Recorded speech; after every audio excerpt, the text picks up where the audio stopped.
It was the height of her fame, a moment when Lucille Ball stood at the very summit of American entertainment. But on October 14, 1962, she made a choice that threatened to burn it all to the ground. The studio lights were hot, the audience was electric, and the laughter was deafening. But in an instant, everything changed. Two words reached Lucy's ears. Two words that stopped her heart. She didn't wait for a commercial. She didn't wait for the cameras to cut. Right there, with millions of eyes on her and 300 people in the stands, she brought the entire machine to a halt. What happened in the next 11 minutes was wiped from the broadcast history. Executives tried to hide it. Sponsors tried to silence it. But the witnesses in that room would carry the memory to their graves. Lucille Ball, the queen of comedy, did something unprecedented. She gambled her empire, her devastating popularity, and her legacy, all for a young woman standing unnoticed in the darkness of the stage wings. A woman whose story has remained a secret until today. The villain of this story wasn't a stranger. It was a man Lucy had welcomed into her world, and the truth she uncovered about him would rattle her to her bones. But the true miracle of this story isn't the confrontation, it's the aftermath. The young woman at the center of this storm didn't ask for retribution. She didn't demand justice. She chose a weapon far more disarming, one that would fundamentally change every soul in that building. What Lucy did next became more than a Hollywood rumor. It became a standard for moral courage that we are still chasing today. It was a sharp, cool morning at Desilu Studios.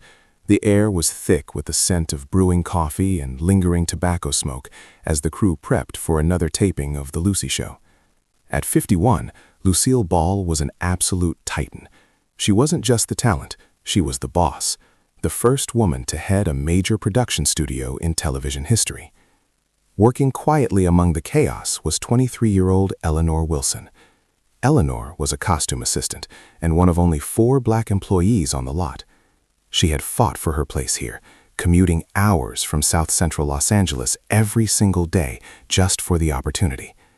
Eleanor was diligent and silent. She had mastered the art of invisibility, a necessary survival tactic in a society that preferred to look right through her. Also present was Howard Chambers, a 44-year-old high-ranking executive from the show's primary sponsor.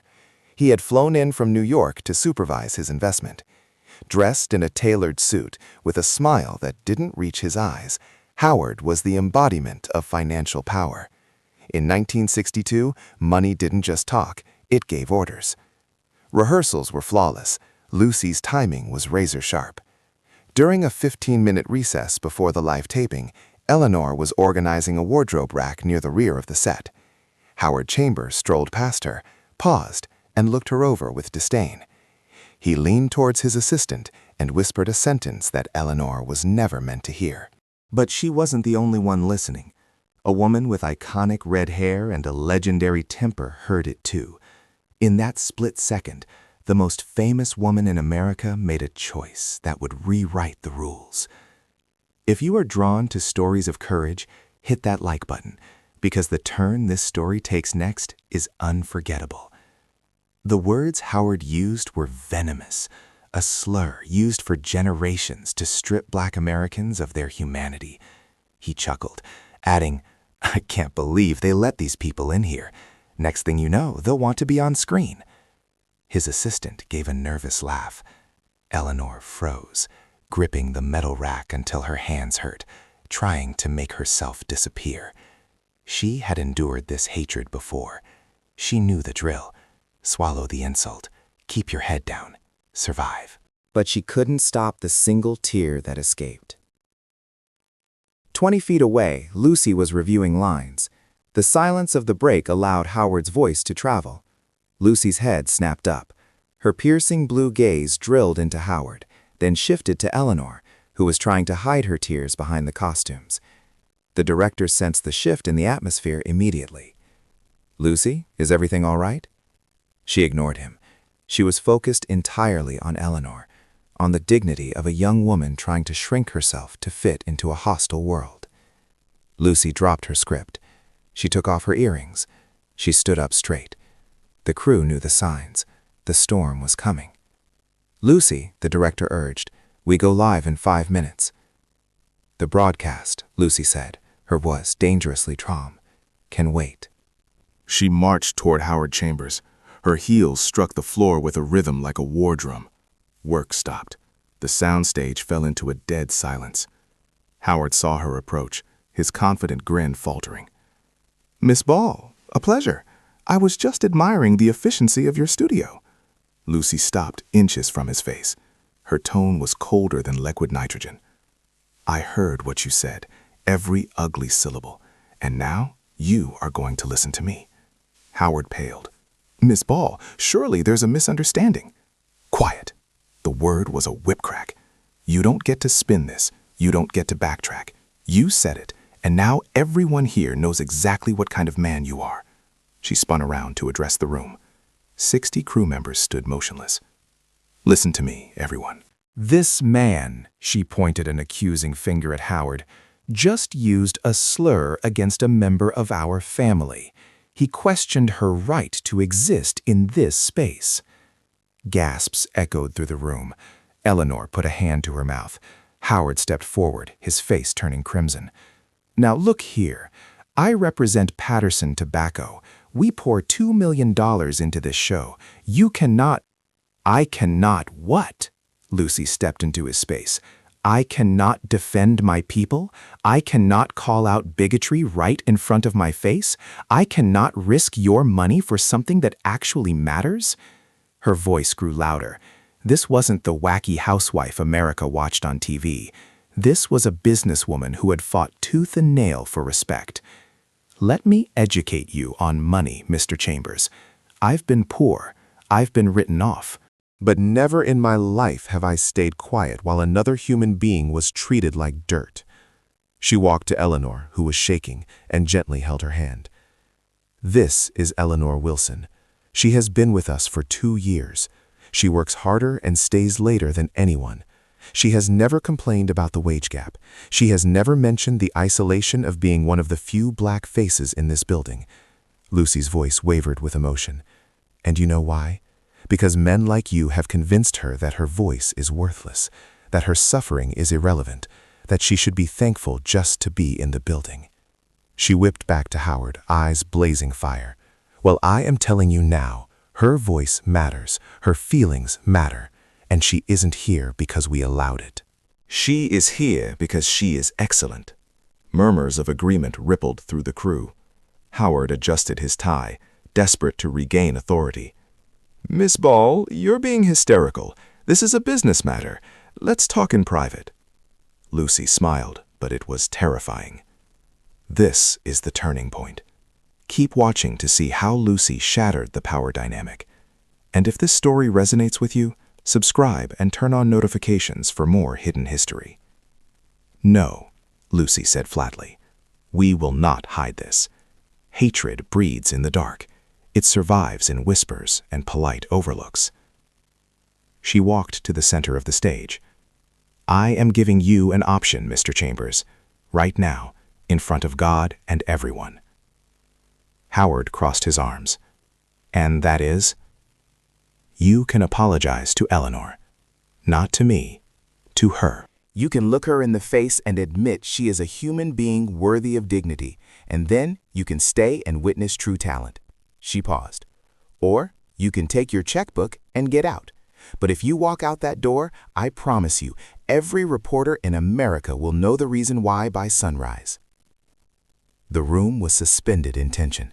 Howard's assistant looked ready to faint. Then the impossible happened. Eleanor stepped forward. Her voice was soft but firm. "Miss Ball, may I speak?" Lucy softened instantly. "It's your floor, Eleanor." Eleanor turned to the man who had insulted her. Her hands trembled, but her chin was high. "Mr. Chambers, I have heard that word since I was a child. From strangers, from neighbors, from people who didn't know my name. I could hate you for it. It would be easy." She exhaled shakily. "But hate is a heavy burden, sir, and I am tired of carrying heavy things." Tears began to flow openly among the crew. "So, I choose a different path. I choose to believe that people can evolve, that hearts can change, that tomorrow doesn't have to be like yesterday. She locked eyes with him. The question is, can you? The silence that followed stretched for an eternity. The cameras were dead. The audience was paralyzed. It felt as if time itself had paused to weigh a man's soul. Then, Howard Chambers broke. His shoulders slumped. The corporate armor he had worn for decades disintegrated.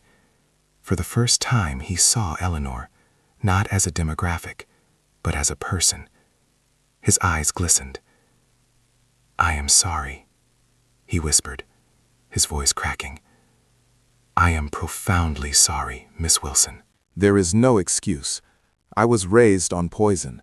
I repeated what my father said, and his father before him. I thought it was the way of the world. He looked at the floor, ashamed. But standing here, seeing your grace in the face of my cruelty, I see how wrong I've been. The crew watched, stunned. A man like this never apologized.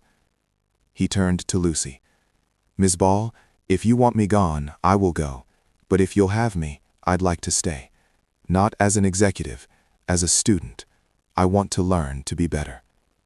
Lucy looked at Eleanor. "It's your decision, Eleanor. He wounded you. You decide his fate." Eleanor studied the man.